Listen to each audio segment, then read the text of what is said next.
What's going on, guys? In this video, I'm going to tell you the 3 most important things to reach your first $100,000. There's 3 things every single person who has reached that milestone has probably followed, whether they knew it or not. And now, before I get into it, if you don't know who I am, I have been investing for about 5 years now. It took me 4 years to reach my first $100,000. I did it by the age of 25, and these 3 things are pretty much the only 3 things that I really followed, and it worked for me. So now I want to share them with you guys. All right, so before we get on to the very first one, which you've probably heard before, live below your means, just keep in mind saving that first $100,000, whether you're 25 or 45 years old, whether you're making $20,000 or $250,000, everyone's not set on the same playing field. But that doesn't mean the person who's making $20,000 a year can't save $100,000 quicker than the person making $250,000 a year. And that's why the very first thing and the most important thing, in my opinion, is live below your means. What does that mean? It means if you're making $20,000 a year, let's pretend tax isn't a thing, right? $20,000 is your take-home pay.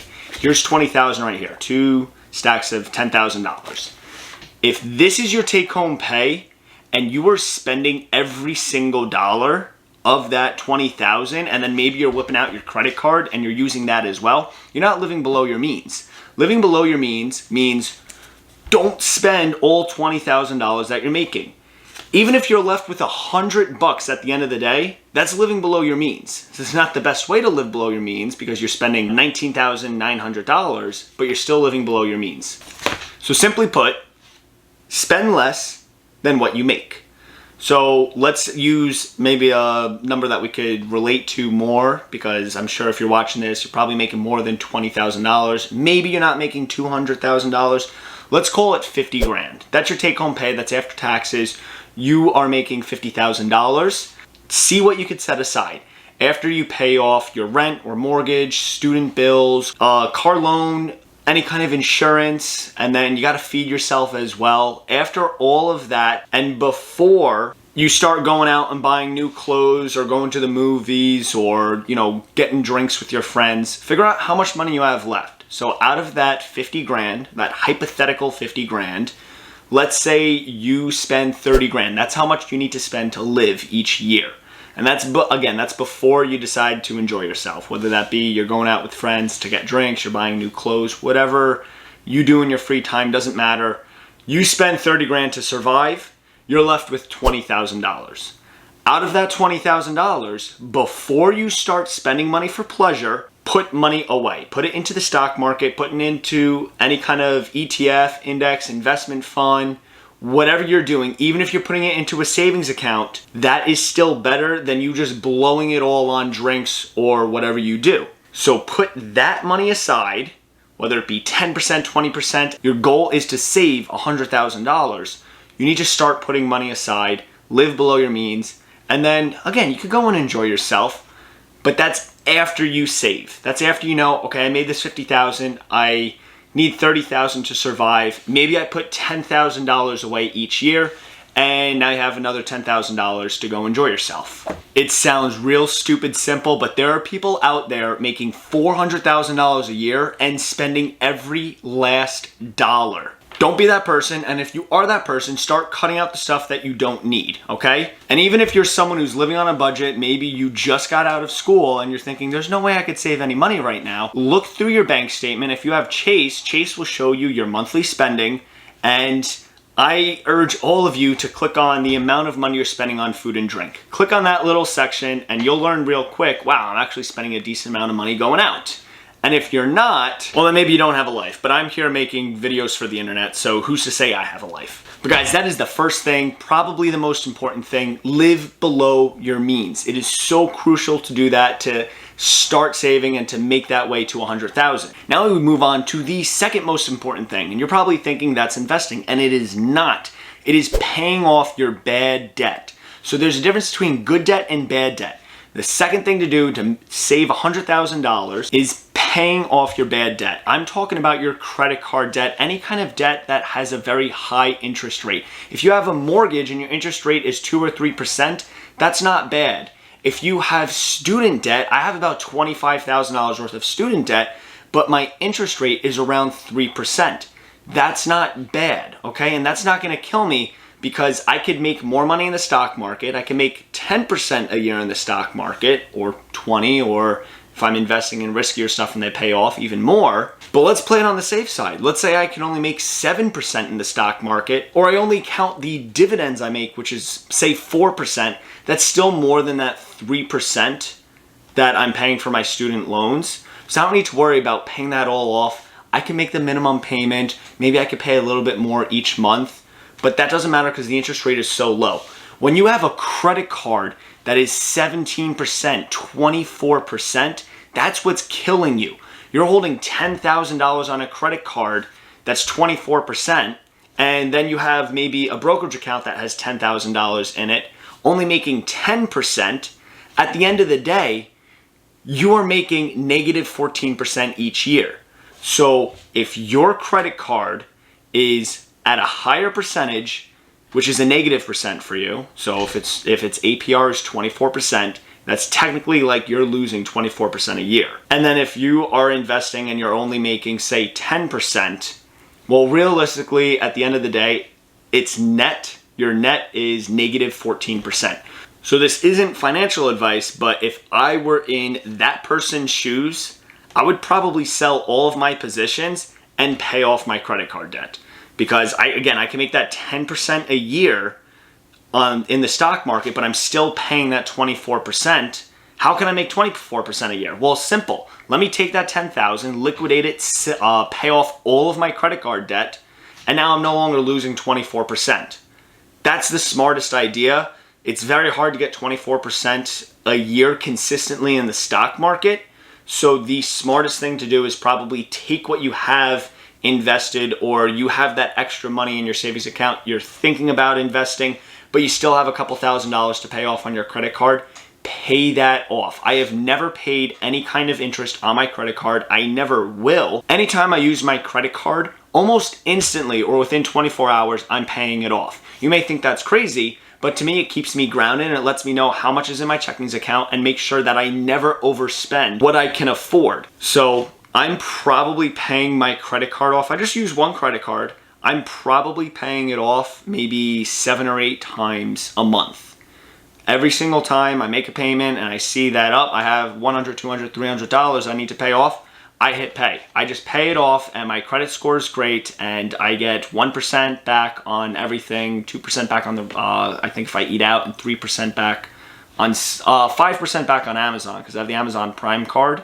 So if I'm shopping on Amazon, I pay something that's $100, I'm getting $5 in my pocket, and then I'm paying that off right away. So I'm not paying any interest. So in my head, that is number 2. That is the second most important thing. Get rid of your bad debt if you ever want to reach these certain milestones in life. All right, and now the last thing, number 3. Again, you guys are all probably saying, okay, it's gonna be invest. I get it. It is not.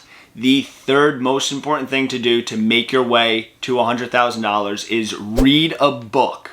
Read a book on finances, read a book on financial literacy, investing, whatever it might be. You need to educate yourself. Everyone knows, okay, great, I could go on my phone, download Robinhood, download TD Ameritrade, throw a couple $100 in there, put it into an index fund, and now I'm making money, right? Maybe I'm making 10% a year on average. Great. That's easy. Everyone knows that, but you're not going to learn anything from that. Anyone could do that, but most people won't. What they do is they'll fall for, oh, let me throw all my money into Dogecoin or into these risky penny stocks. No, you need to educate yourself on investing. Maybe you have money and you get yourself a financial planner. By all means, you could do that. You're not going to make as much money because they also need to make money, or they're not going to make more speculative bets. They're going to play everything very safely, so you can make maybe that steady 6, 7, 8% return. But you need to educate yourself. Get yourself a couple of books. Actually read them. People on YouTube telling you what to do, there's some great material out there, but nothing beats actually reading a book from a published author where they actually know what they're talking about, and they're a lot smarter than any of us. Definitely a lot smarter than me. I've probably read maybe 10 or 12 books in my day, all about investing, money, the stock market, even Bitcoin. I've read plenty of books on that, and I've been able to save $100,000 within 4 years. I saved my first $100,000 by the age 25, and most 25-year-olds don't have a dollar to their name. So to me, I think that's an accomplishment. Hindsight, I probably could have got to $100,000 quicker, but what was holding me back was I wasn't educated. I could have been investing when I was 17 instead of 21. I could have started to be more aggressive on certain bets that would have paid out better.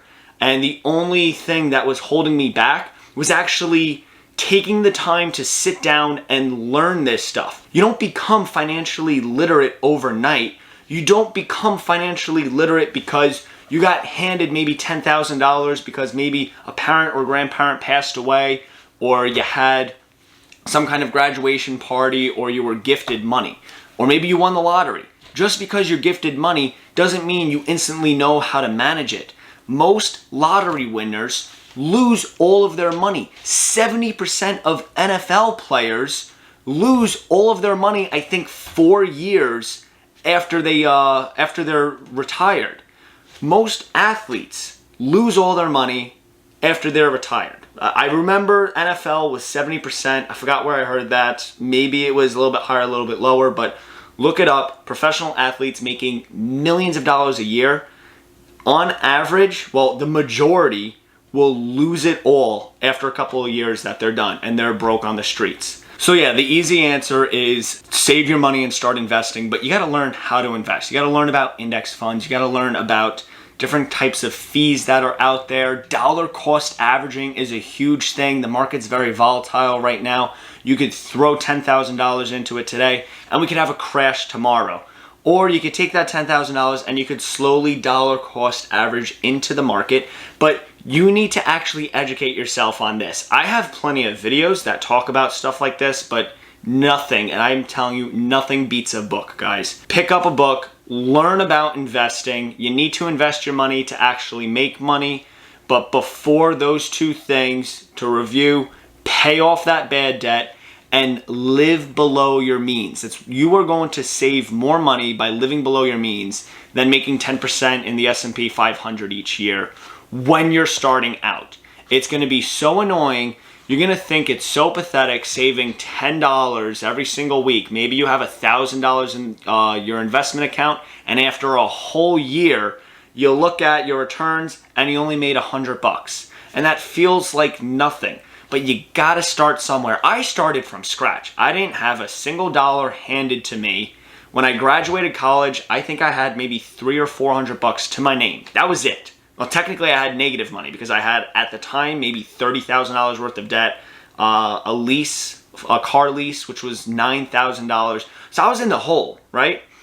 But I got a job right out of college, and it's not like it was a high-paying job or anything. And I started to put money into the market.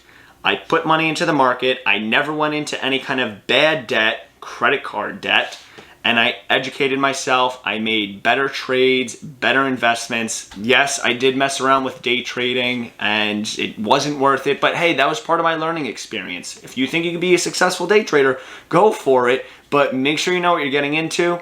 99% of successful investors or people who are successful in the stock market are doing passive long-term trades, long-term investing.